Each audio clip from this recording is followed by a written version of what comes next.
TV पर लगातार बारिश की खबरें दिखाई जा रही थी। सोहन भी मजदूरी का काम करने के लिए शहर गया हुआ था। सोहन शहर के पास एक निचली बस्ती में रहता था। जब उसने घर जाते समय एक दुकान पर खबर सुनी तो वो बहुत डर गया था।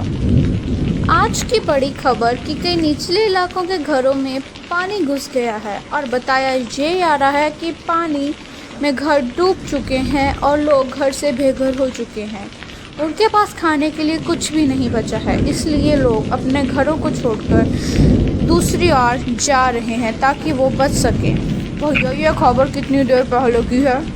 ये तो सुबह ही आ रही थी। भैया मेरा घर भी निचली बस्ती में ही है, इसलिए चिंता हो रही थी। अब मैं चलता हूँ। राम राम। पता नहीं घर का क्या हाल होगा। मैं सोचता था कि मैं अपने घर की छत को ठीक करवा लूं, लेकिन कोई मजदूरी ही नहीं देता है इन बारिश के दिनों में। अब मैं क्या करूं भैया, मैं तो बर्बाद हो जाऊंगा। सोहन घर जाता हुआ अपने आप से बातें कर रहा था। बारिश के कारण शहर की सड़कों पर भी पानी आ गया था। सोहन के पास 100-200 रुपए थे, जिनका वो खाने पीने का सामान घर लेकर जा रहा था। उसकी पत्नी और बच्चे घर में घुसे पानी को घर से बाहर निकाल रहे थे।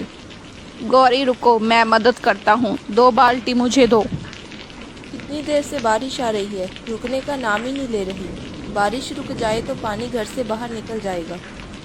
तुम चिंता मत करो गौरी, अब तो रात का समय है। हम कल सुबह ही शहर चले जाएंगे। वह दोनों लगातार पानी निकालने का प्रयास करते हैं। थोड़ी देर बाद बारिश रुक जाती है। माँ बापू, बारिश रुक गई। अगर बारिश रुक जाए तो हमें कोई दिक्कत नहीं आएगी, लेकिन शुरू हो गई तो हम कुछ नहीं कर सकते। ये लो कुछ खा लो, जब से आए हो तुमने कुछ नहीं खाया है। हाँ, जल्दी सामान बांध ले, हम सभी जा रहे हैं यहाँ से। बहुत पानी आ चुका है बस्ती में, बड़े पुल पे जा रहे हैं। हाँ, बांध रहा हूँ। कुछ खा लूँ, सुबह से कुछ नहीं खाया है मैंने।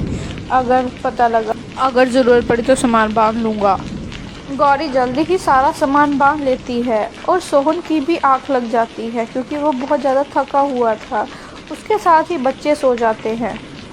सुबह जब गौरी उठकर देखती है तो उनके आसपास पानी ही पानी था। सभी लोग इधर उधर भाग रहे थे। अरे सोहन जल्दी बाहर निकल, यहाँ पे बाढ़ आ चुकी है, हम नहीं बचेंगे यहाँ पे, जल्दी आ।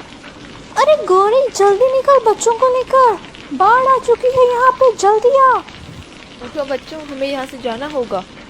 गौरी सारा सामान तो भीग चुका है, अभी कुछ भी लेके जाना खतरे से खाली नहीं। तुम जल्दी से की तकात पकड़ो, मैं बिट्टू को पकड़ता हूँ। जैसे ही सोहन बिट्टू को पकड़ने के लिए जाता है, तभी घर की छत गिर जाती है और घर की छत का एक टुकड़ा बिट्टू को लग जाता है, जिसके कारण उसके सिर से खून निकलने लग जाता है। तभी गौरी रोने लग जाती है। सोना जी कुछ करो, बिट्टू के सिर से बहुत खून बह रहा है, वो आंखें भी नहीं खोल रहा। घबराओ मत गौरी, मैं कुछ करता हूँ।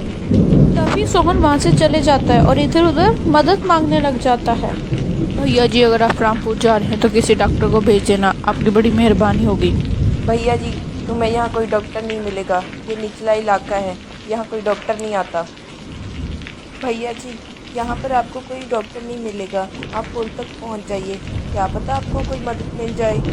हाँ, ये ठीक है, क्या पता कोई मदद मिल जाए। हे भगवान, मेरे बच्चे की रक्षा करना। सोहन बाढ़ के पानी में तैरकर पुल की ओर जा रहा था। उधर गौरी का रो रो कर बहुत बुरा हाल था, क्योंकि बिट्टू की सेहत बिगड़ती ही जा रही थी। वो बहुत ज़्यादा बीमार हो रहा था। उधर बाढ़ का पानी भी बहुत तेज़ हो रहा था। जी कहाँ रह गए आप, जल्दी आओ, बिट्टू बहुत बीमार है, उसे बहुत तेज़ बुखार आया है। हे भगवान, इन्हें जल्दी से भेज दो ना। मेरे बच्चे, आंखें खोल, क्या हुआ तुझे?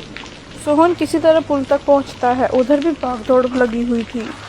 भैया, यहाँ पे कोई डॉक्टर मिलेगा? अरे नहीं भाई, इस बारिश में हमारी कोई मदद नहीं करने वाला है, कोई डॉक्टर नहीं मिलेगा। हम गरीबों को कोई नहीं पूछता है यहाँ पे। तुम्हें भी यहाँ कोई नहीं मिलेगा, कहीं भी कोई डॉक्टर नहीं दिख रहा है। भगवान मेरी मदद करो, रक्षा करो, अब तुम ही हो। तभी एक डॉक्टर वहाँ मोहन को रोते हुए देख रहा था। आशा, तुम बच्चों को लेकर कहीं दूर चले जाओ, मैं उस पिता के साथ जा रहा हूँ, क्योंकि उसका बच्चा बहुत बीमार है। लेकिन आपकी जान को भी तो खतरा है ना, मत जाइए ना प्लीज़।